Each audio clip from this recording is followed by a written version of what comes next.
Pemberantasan Korupsi atau KPK menetapkan Sekretaris Jenderal PDIP Hasto Kristianto sebagai tersangka dalam kasus dugaan suap yang menjerat Harun Masiku. Selain tuduhan suap, Hasto juga menjadi tersangka terkait perintangan penyidikan atau obstruction of justice.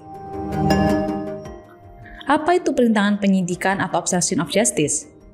Pelansir laman anti korupsi, obstruction of justice secara harfiah diartikan sebagai tindakan menghalang-halangi proses hukum. Sedangkan dalam konteks hukum pidana, obstruction of justice merupakan tindakan yang menghalangi proses hukum yang sedang dilakukan oleh aparat penegak hukum, polisi, jaksa, hakim, advokat, baik terhadap saksi, tersangka maupun terdakwa.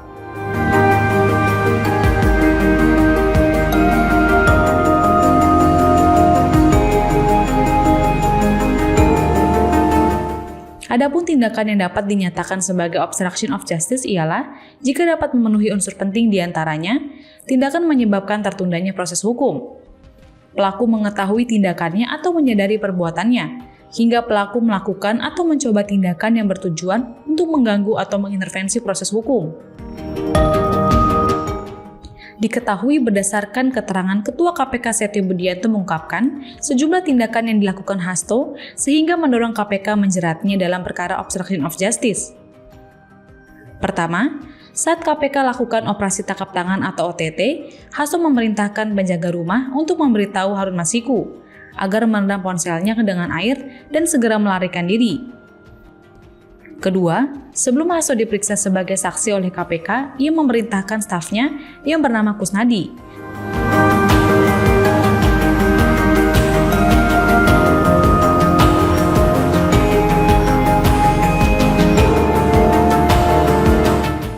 untuk menenggelamkan ponsel miliknya yang dipegang Kusnadi agar tidak ditemukan oleh KPK. Ketiga, Hasto disebut mengumpulkan beberapa saksi terkait dengan perkara Harun Masiku dan mengarahkan agar saksi tidak memberikan keterangan yang sebenarnya.